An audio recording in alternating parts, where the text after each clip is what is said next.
Good morning. Welcome everyone to the lecture series on current electricity. In this today's lecture, we are going to discuss about the applications of Wheatstone Bridge. Wheatstone Bridge म्हणजे काय आपण कालच्या लेक्चरमध्ये पाहिलेलं आहे. Wheatstone Bridge म्हणजे एक network आहे अननोन रेजिस्टन्स फाइंड आउट करण्याचं. हे इथं जर R1 रेजिस्टन्स असेल, let us say R2, here R3 and R4, हे अशा पद्धतीचं एक नेटवर्क आपण कन्स्ट्रक्ट केला होता, ज्याच्यामध्ये की सेंटरला गॅल्व्हनोमीटर आहे आणि अननोन रेजिस्टन्स ह्या चारीपैकी कुठलाही काढायचा असेल आपल्याला तर तो काढता येतो वेटस्टोन नेटवर्क किंवा वेटस्टोन ब्रिज वापरून. R1 divided by R2 which is equal to R3 divided by R4 हा फॉर्म्युला यूज करू. आता काय काय ॲप्लिकेशन्स असू शकतात वेटस्टोन ब्रिजचे ते आपण पाहणार आहोत. बेसिकली आपण एक ॲप्लिकेशन तर म्हणू शकतो, ते म्हणजे अननोन रेजिस्टन्स फाइंड आउट करण्यासाठी. रेजिस्टन्स म्हणजे काय आहे? Okay, this is the, let me explain you. This is the device which is used as a और विच इज नेम्ड और टर्म्ड ॲज अ रजिस्टर. हे कुठलं डिवाइस आहे? रजिस्टर. आणि register, the resistance is the phenomenon which is the opposing phenomenon to the current, the flow of current. Okay, एखाद्या जर वायरमधून किंवा कंडक्टरमधून current flow होत असेल तर त्याला थांबवण्याचं, अपोज करण्याचं काम जर कोण करत असेल तर रेजिस्टन्स करतो. तुम्ही म्हणाला तर रेजिस्टन्स तर करंटला थांबवण्याचं काम करतो, मग याचा वापर काय आहे आपल्याला? हे नको आहे आपल्याला. ओके, करंट तर फ्लो झाला पाहिजे, रेजिस्टन्सची काय गरज आहे? But it is very important actually. Resistance म्हणजे जरी ते थांबवणारं असलं, अपोज करणारं असलं तर ते फायदेशीर आहे, कामाचं आहे. का? कारण आपल्याला जर करंट कंट्रोल करायचं असेल तर करंट कंट्रोल आपण करू शकत नाही. We cannot control current without the resistance. Means we have metal, okay, और we have conductors. But these conductors are we can say good conductors of heat and electricity. Sometimes it is not at all possible to use conductors or metals directly in the electronic devices. So we need to have another category of material named as the semiconductor. The impurities have been added. ह्या मेटलमध्ये काहीतरी impurity add कराव्या लागतात, काही resistive properties मुद्दामहून टाकाव्या लागतात आपल्याला, त्याच्यामुळं की याची कंडक्टिव्हिटी ही हाय कंडक्टिव्हिटी टू लो कंडक्टिव्हिटीमध्ये कन्वर्ट होईल किंवा इंटरमिडिएटमध्ये होईल. जसं की आपण पाहिलेलं आहे कंडक्टर्स, त्याच्यानंतर आहे आपल्याकडं सेमी कंडक्टर्स आणि दुसरं आहे बॅड कंडक्टर्स म्हणजेच इन्सुलेटर्स. ओके, कंडक्टर्स म्हणजेच गुड कंडक्टर्स आणि सेमी कंडक्टर्स जे असतात ते इन बिटवीन असतात, ह्या दोन्हीच्या मधल्या प्रॉपर्टीज दाखवणारे. याच्यामध्ये आपण इम्प्युरिटीज ॲड केलेल्या असतात. आता रेजिस्टन्स हे अशा प्रकारचं डिवाईस आहे की ते करंटला अपोज करतो. रेजिस्टन्स कशानं दर्शवला जातो? आरनं. ओके, त्याचं सिम्बॉल काय आहे? ओहम. ओके, युनिट आहे ohm. This is the symbol for that what we can say resistance measurement. आता हा रेजिस्टन्स जर आपल्याला माहिती असेल किती ओहमचा आहे तर आपण हा कुठेही यूज करू शकतो. जर आपल्याला माहितीच नाही याची व्हॅल्यू किती आहे तर आपण तो कंपोनंटमध्ये यूज नाही करू शकत. म्हणजे जसं समजा एखादी पाण्याची पाईपलाईन आहे, जसं आपण इथं नेटवर्क बघतो इलेक्ट्रिकल नेटवर्क, त्याच पद्धतीनं आपण जर पाण्याची पाईपलाईन कन्सिडर केली, समजा हे वॉटर फ्लो होत आहे, ज्या पद्धतीनं करंट फ्लो होतो त्याच पद्धतीनं वॉटरसुद्धा फ्लो होतो आहे. लेट अस कन्सिडर, तुम्हाला इथं एक वॉटर जर स्टॉप करायचं असेल, ओके, स्टॉप करण्यासाठी इथं काहीतरी एक तुम्हाला क्लोजिंग टॅप लागणार आहे किंवा एक की लागणार आहे हे वॉटर थांबवण्यासाठी. जर तुम्हाला त्याची व्हॅल्यूच माहीत नसेल की किती वॉटरला हे थांबवू शकतं, किती वॉटरला हे रेजिस्ट करू शकतं, तर आपण त्याचा वापर नाही करू शकत एक्झॅक्टली. सेम वे रेजिस्टन्स आहे, रेजिस्टन्स आपल्याला वापरायचा आहे, वेगवेगळ्या ठिकाणी हा रेजिस्टन्स वापरायचा, पण त्याची जर व्हॅल्यू माहिती नसेल तर आपण त्याला यूज नाही करू शकत. We cannot use, right. जसा करंट फ्लो होतं आहे तसंच पाणी फ्लो होतं आहे, लक्षात घ्या. पाईपला तुम्ही हातानं दाबलं इथं तर काय होईल? प्रेशराईज होऊन ते वॉटर इकडून निघण्याचा प्रयत्न करेन. सेम वे रेजिस्टन्समुळं ह्या वायरमधून फ्लो होणारा करंट थांबतो आणि तो हिटिंगच्या फॉर्ममध्ये बाहेर पडतो. लक्षात ठेवा, heating loss will be there. Across resistance there will be heating loss, okay, which is there which we should be known about, ते माहिती असणं आपल्याला गरजेचं आहे. आता ॲप्लिकेशन्समध्ये बेसिकली एक इम्पॉर्टंट ॲप्लिकेशन आहे ते म्हणजे अननोन रेजिस्टन्स काढण्यासाठीचं. Okay, it is used to determine the unknown resistance. लक्षात ठेवा, it is used to determine unknown resistance. Wheatstone bridge कशासाठी वापरला जातो बघा. प्रॅक्टिकल सिच्युएशनमध्ये त्याची डायग्राम वेगवेगळी असू शकते आणि तो ब्रिज वापरला जातो अननोन रेजिस्टन्स फाइंड आउट करण्यासाठी. Important line is that to find out or to measure or to determine the unknown resistance of a resistor. Now let us say meter bridge. One of the example, important first example, it is meter bridge. Meter bridge हे असं device आहे जे आपल्याला वापरायचं आहे. कशासाठी वापरायचं, याचा वापर काय आहे तर अननोन रेजिस्टन्स काढण्यासाठी. हे एक्स म्हणजे अननोन रेजिस्टन्स आहे, आर म्हणजे रेजिस्टन्स बॉक्स आहे. R is the resistance box, X is the unknown resistance. Now A and B are the two points or two scales. We can say A and B are two scales. A हा initial point आहे, B हा final point आहे. ही आहे metre scale. कुठली scale आहे ही, metre scale. ह्या metre स्केलला आपण दोन भागामध्ये डिवाईड केले. मीटर स्केलला किती भागामध्ये डिवाईड केलं आपण, दोन. A B इथं सेंटरला आहे D. ह्या दोन भागाला डिवाईड केलं आहे. एकाला म्हणू आपण लेफ्ट पार्ट, एकाला म्हणूया आपण राईट पार्ट. पूर्ण थेरी याच्यामध्ये मी एक्सप्लेन करणार आहे, तुम्ही समजून घ्या काय काय एक्सप्लेन करतो. हेच तुम्हाला बोर्डामध्ये लिहायचे. बोर्डामध्ये जर write note on meter bridge आलं किंवा explain one of the application of Wheatstone bridge असं जर क्वेश्चन आला तर तुम्हाला एक्सप्लेन करता यायला पाहिजे. तर मीटर ब्रिज हे, मीटर ब्रिज कशामुळे नाव पडलं याला तर मीटर स्केल वापरली जाते. मीटर स्केल किती मीटरची स्केल आहे, 1 मीटरची स्केल आहे. 1 मीटर म्हणजे किती, 100 सेंटीमीटरची स्केल आहे.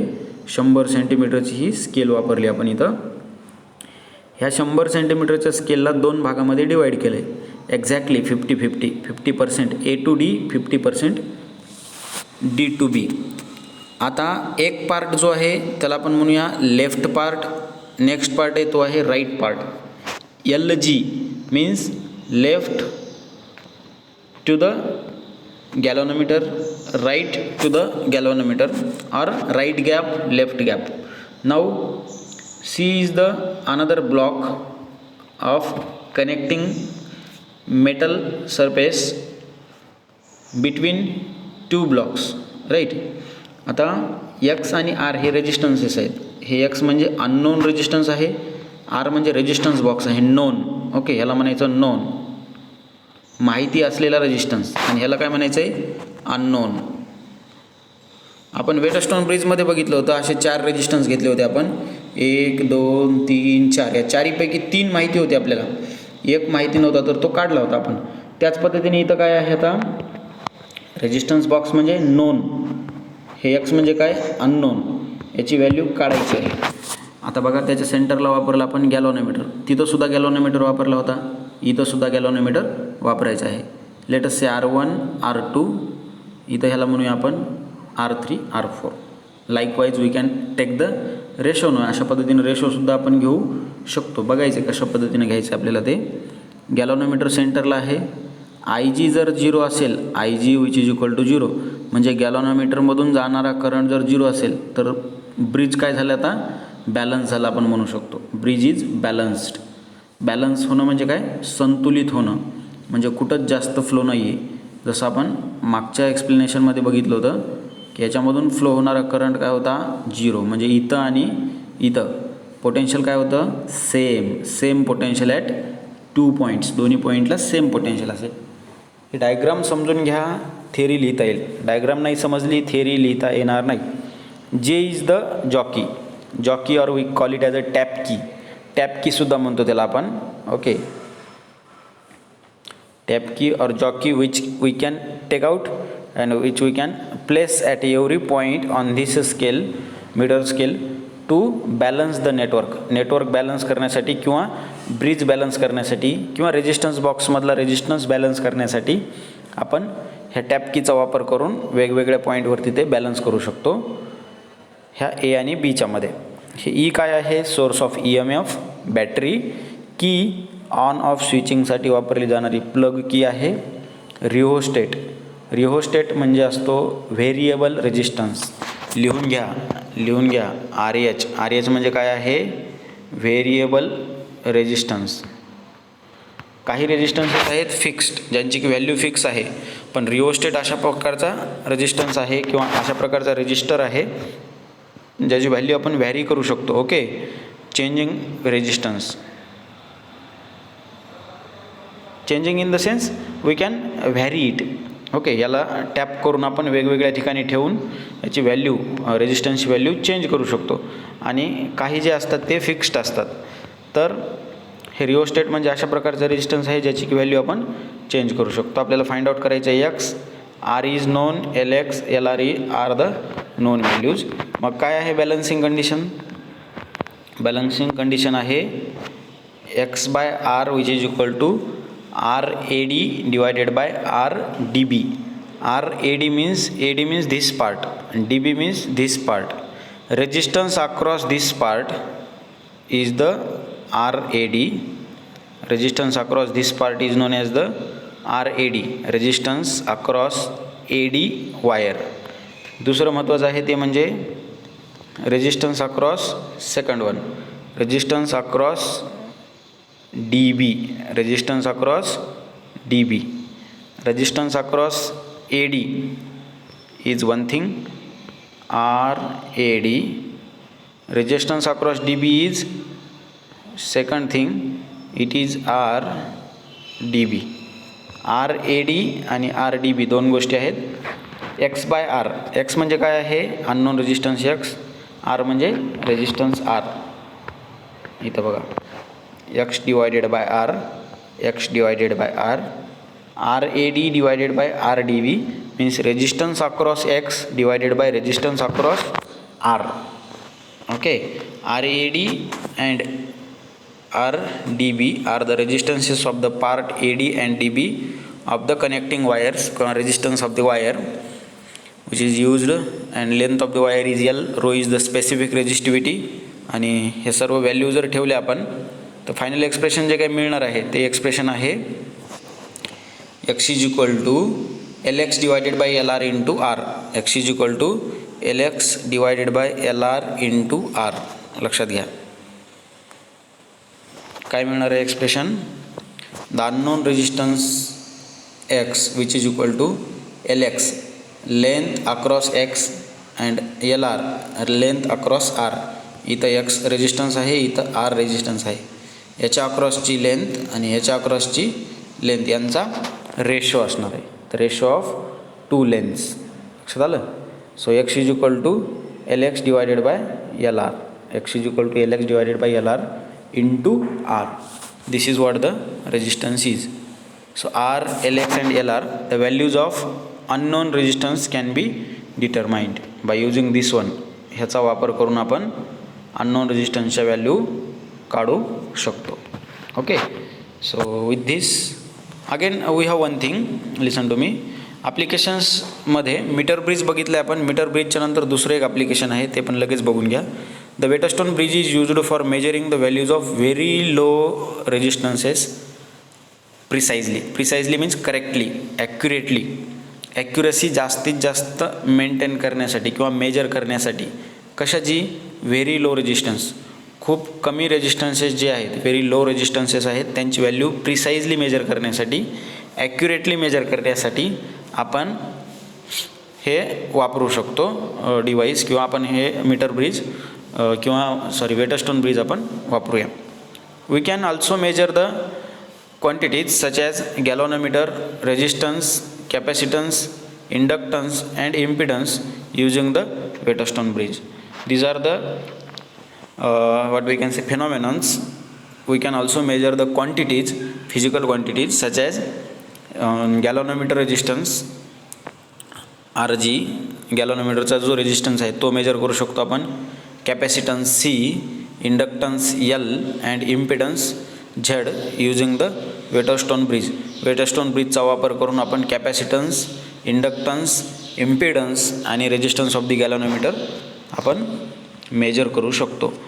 अजून एक महत्त्वाची गोष्ट आहे, that is Wheatstone bridge along with the operational amplifier op-amp. Operational amplifier is a semiconductor device. We will discuss this at the last part. It is Wheatstone bridge with op-amp, operational amplifier, is used to measure the physical parameters like temperature and strain, etc. So temperature can also be measured. That's why it is very important. So many physical quantities can be measured by using the Wheatstone bridge network. That's why this Wheatstone bridge is very important. These are the few applications of Wheatstone bridge network. Right. With this, we will stop here and we will continue the remaining things in one of the next video lecture. Bye for now and have a nice day. Thank you everyone. Take the notes. If you have any doubts, you may ask me in the chat box. Bye for now and have a nice day. Thank you.